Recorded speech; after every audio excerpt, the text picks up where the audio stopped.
বাড়িতে তৈরি chocobar ice cream ভাবতেই অবাক লাগে, তাই না? আসসালামু আলাইকুম দর্শক, কুকিং স্টুডিওর আজকের এপিসোডে আপনাদের জন্য সেই মজাদার চকোবার আইসক্রিম নিয়েই হাজির হলাম। আর এটা খুবই অল্প উপকরণে একেবারে সহজ উপায়ে তৈরি করতে পারবেন। চলুন তাহলে আর দেরি না করে আমরা রেসিপিটি শিখে নেই। প্রথমে আইসক্রিমের ভেতরের বেসটা তৈরি করব। এর জন্য একটা বোল নিয়ে আমি 30 মিনিটের জন্য এটাকে ডিপ ফ্রিজে রেখে ঠান্ডা করে নিয়েছি। এবার এর মধ্যে 1 কাপ পরিমাণ হুইপিং ক্রিম নিচ্ছি। আপনারা চাইলে ফ্রেশ ক্রিমও ব্যবহার করতে পারেন, তবে যেটাই ব্যবহার করেন সেটাকেও 30 মিনিটের জন্য ফ্রিজে রাখতে হবে, তবে ক্রিমটাকে নর্মাল ফ্রিজে রেখে তারপরে ঠান্ডা করে নিতে হবে। এবার আপনি চাইলে ইলেকট্রিক বিটার ইউজ করতে পারেন বা হ্যান্ড হুইস্কও ইউজ করতে পারেন। এটা দিয়ে বিট করতে হবে এবং ইলেকট্রিক বিটার ইউজ করলে সেই ক্ষেত্রে মিডিয়াম স্পিডে বিট করতে হবে। যখন ক্রিমটা হালকা একটু থিক হয়ে যাবে, ঠিক সেই পর্যায়ে এর মধ্যে দিয়ে দিতে হবে কনডেন্সড মিল্ক। আমি প্রায় আধা কাপের মতো দিচ্ছি। আপনারা ঘরে কনডেন্সড মিল্ক তৈরি করতে পারবেন, আমার চ্যানেলেই রেসিপি আছে, যাদের দরকার হবে লিঙ্ক ডেসক্রিপশন বক্স থেকে দেখে নিতে পারবেন। আর দিচ্ছি 1 চা চামচ পরিমাণ ভ্যানিলা এসেন্স। এবার আবারও বিট করতে হবে এবং এই পর্যায়ে একেবারে ঠিক করে ফেলতে হবে বিট করে। দেখেন এটা আগের থেকে বেশ খানিকটা ঘন হয়ে এসেছে, ক্রিমটা আর নড়াচড়া করছে না, কোনো লিকুইড অংশ নেই। এবার এটাকে বিট করা বন্ধ করে দিতে হবে এবং এটাকে ঢেকে রাখতে হবে। আপনি চাইলে ঢাকনা দিয়ে ঢেকে রাখতে পারেন, আবার চাইলে প্লাস্টিক র্যাপ দিয়েও ঢাকতে পারেন। যদি প্লাস্টিক র্যাপ ব্যবহার করেন সেই ক্ষেত্রে ভেতরে বাতাস ঢোকার চান্স থাকে, তাই প্লাস্টিক র্যাপটাকে একেবারে আইসক্রিমের গায়ের সাথে লাগিয়ে তারপরে এটাকে ডিপ ফ্রিজে রেখে দিতে হবে ঠিক 2 ঘন্টার জন্য। আমি ফিরে আসছি 2 ঘন্টা পরে। ফ্রিজ থেকে বের করে নিয়েছি এবং এই পর্যায়ে দেখবেন আইসক্রিমের কিছু অংশ একটু শক্ত হয়ে যাবে আর কিছু অংশ নরমই থেকে যাবে। এবার চামচ দিয়ে নেড়ে আবারও সবকিছু ভালোভাবে মিশিয়ে নিতে হবে এবং একটুখানি গলিয়ে নিতে হবে। আপনারা হয়তো ভাবছেন তাহলে আমি ডিপ ফ্রিজে কেন রাখলাম, আবার যদি গলিয়েই নিই। আসলে এভাবে সেকেন্ড টাইমের জন্য আইসক্রিমটাকে নেড়ে দিতে হয়। যদি না নাড়েন তাহলে আইসক্রিমটার মধ্যে আইস ক্রিস্টাল জমে যায় এবং তখন আইসক্রিমটা খেতে ভালো লাগে না এবং প্রয়োজনের থেকে বেশি শক্ত হয়ে যায়। তাই সেই সফটনেসটা বজায় রাখার জন্য আর সেই কিচকিচা আইসের পার্টটা যেন না থাকে আইসক্রিমের মধ্যে, সেই কারণে সেকেন্ড টাইম আইসক্রিমটাকে নেড়ে দিতে হয়। এবার আমি আইসক্রিমটাকে ছাঁচে ঢেলে নিব এবং যেহেতু চকোবার আইসক্রিম তৈরি করছি তাই আমি সেই টাইপের দেখে একটা ছাঁচ নিয়ে নিয়েছি। এবার চামচের সাহায্যে আইসক্রিমের মিশ্রণটাকে ছাঁচে নিয়ে নিচ্ছি। খেয়াল রাখবেন ভেতরের কোনো অংশ যেন ফাঁকা না থাকে বা বাতাস না থাকে, আর ওপর থেকে একটু জায়গা খালি রাখবেন। এতে করে যখন আইসক্রিমের স্টিকটা দিবেন তখন আইসক্রিমের মিশ্রণটা আর উপচে পড়বে না।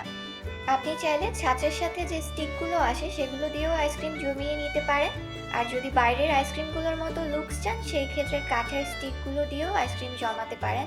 আর চেষ্টা করবেন আইসক্রিমটাকে কোনো কিছু দিয়ে ঢেকে দিতে, এতে করে বাইরের যে অংশটা রয়ে যায় সেটাই আর আইস ক্রিস্টাল জমে না। এবার এটাকে ডিপ ফ্রিজে রেখে দিতে হবে 8 ঘন্টার জন্য কিংবা সারা রাতের জন্য। আমি আগের রাতে আইসক্রিমটাকে সেট হতে দিয়েছিলাম এবং পরের দিন সকালবেলা আমি বাইরের কোটিংটাকে তৈরি করে নিব। এর জন্য একটা হাঁড়িতে পানি গরম করে তার উপরে একটা হিটপ্রুফ পাত্র বসিয়ে দিচ্ছি এবং আপনি যে বোলটাই ব্যবহার করেন চেষ্টা করবেন এমন টাইপের বোল নিতে যেটা তাপে ফেটে না যায়। এখন সেটা কাচের হতে পারে, স্টিলের হতে পারে বা অন্য হিট রেসিস্ট্যান্ট যে কোনো কিছু হতে পারে। এবার আপনি চাইলে ডার্ক চকলেট দিয়েও করতে পারেন, আবার চাইলে মিল্ক চকলেট দিয়েও করতে পারেন। আপনি কুকিং চকলেট ব্যবহার করতে পারবেন, আর কুকিং চকলেট না থাকলে আপনি যে কোনো চকলেটের বারও ব্যবহার করতে পারবেন। আমি বাইরের কোটিংটার জন্য 2 ধরনের চকলেট মিলিয়ে টোটাল 2 কাপের মতো ব্যবহার করেছি। আর এর মধ্যে নিয়ে নিব 3 টেবিল চামচ পরিমাণ খাঁটি নারকেলের তেল। নারকেলের তেলটা যারা দেশের বাইরে থাকেন খাঁটিটা বেকিং সেকশনে পেয়ে যাবেন, আর যারা দেশে থাকেন যদি খাঁটিটা ব্যবস্থা করতে না পারেন তাহলে যেটা আমরা মাথায় দেই বিভিন্ন ব্র্যান্ডের পাওয়া যায় সেটা কিন্তু ব্যবহার করতে যাবেন না, কারণ সেটা কিন্তু খাওয়া যাবে না। খাঁটি নারকেল তেলের পরিবর্তে আপনারা চাইলে ডালডা অথবা ভেজিটেবল শর্টেনিং বা বাটার ব্যবহার করতে পারবেন, এবং যেটাই ব্যবহার করেন না কেন আসলে সেটা চকলেটটাকে খুব দ্রুত গলিয়ে ফেলবে, প্লাস চকলেটের কোটটাকে আইসক্রিমের সাথে খুব ভালোভাবে তাড়াতাড়ি জমিয়ে ফেলে, তবে রান্না করার তেল ব্যবহার করা যাবে না। চকলেটের মিশ্রণটা পুরোপুরি গলে গেলে এটাকে চুলা থেকে নামিয়ে একটা গ্লাসের মধ্যে ঢেলে নিতে হবে, এতে করে আইসক্রিমের বাইরের কোটিংটা দিতে সুবিধা হয়। এবার আইসক্রিমটাকে ছাঁচ থেকে বের করার জন্য আমি একটা কাপের মধ্যে হালকা কুসুম গরম পানি নিয়েছি। এবার একটা ছাঁচ নিয়ে এই কুসুম গরম পানির মধ্যে 15 থেকে 20 সেকেন্ডের জন্য চুবিয়ে রাখবো। তবে এর থেকে বেশি সময় ধরে ভিজিয়ে রাখবেন না, তাহলে কিন্তু আইসক্রিমটা অতিরিক্ত গলে যাবে এবং সেই ক্ষেত্রে কাঠিটা হাতে চলে আসবে, আইসক্রিমটা ছাঁচেই থেকে যাবে। তাই 15 থেকে 20 সেকেন্ড পরে একটু আপনাকে দেখে নিতে হবে যে আপনি ছাঁচ থেকে খুলে নিতে পারছেন কিনা। জাস্ট একটু টুইস্ট করলেই দেখবেন সুন্দর করে খুলে আসবে। আর যদি খুলে না আসে তাহলে আরও 2-1 সেকেন্ডের জন্য ধরে রাখতে পারেন গরম পানিতে।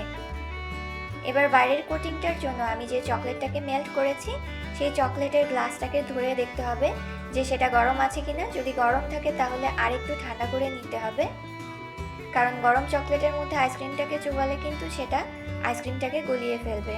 এবার আইসক্রিমটাকে চুবিয়েই সাথে সাথে তুলে নিতে হবে এবং এভাবে করে ধরে রাখলেই বাইরের যে এক্সট্রা চকলেটটা লেগে আছে সেটা এমনিতেই নিচে পড়বে। ঠিক 15 থেকে 20 সেকেন্ডের মতো ধরে রাখলেই যথেষ্ট এবং লক্ষ্য করে দেখলেই দেখবেন ওপরের কোটিংটা এমনিতেই জমে যাচ্ছে, কারণ আইসক্রিমটা প্রচণ্ড ঠান্ডা সেই কারণে। আপনাকে কষ্ট করে আর ধরে রাখতে হবে না। যদি আপনাদের কাছে বাটার পেপার বা পার্চমেন্ট পেপার থাকে তাহলে কোনো ট্রের উপর বিছিয়ে আইসক্রিমটাকে সেটার উপর রেখে দিবেন। এটা কোনোভাবেই লেগে যাবে না, ভয় পাওয়ার কিছু নেই। এবং এই একইভাবে আমি আরও কয়েকটা আইসক্রিম বানিয়ে নিচ্ছি। এবার আপনি যদি তৈরি করে সাথে সাথে খেতে চান তাহলে এই পর্যায়ে খেতে পারবেন, আর আপনি যদি সংরক্ষণ করতে চান সেই ক্ষেত্রে কি করবেন সেটা দেখিয়ে দিচ্ছি। এবার এই পর্যায়ে আইসক্রিমটাকে এভাবে ছড়িয়ে রেখে ডিপ ফ্রিজে 10 মিনিটের জন্য রেখে দিতে হবে এবং 10 মিনিট পরে আমি ডিপ ফ্রিজ থেকে বের করে নিয়েছি। এবং যাদের মনে হচ্ছে যে আইসক্রিমের যে বাইরের লেয়ারটা সেটা হয়তো বাটার পেপারে লেগে আছে, আসলে কিন্তু ওরকম কিছুই না, আইসক্রিমটা রেডি হয়ে গেছে। এটা দেখতে হয়তো সেই রকম বাইরের আইসক্রিমের মতো অতটা ফিনিশিং আসেনি, বাট ট্রাস্ট মি এটা খেতে একেবারে সেই রকম।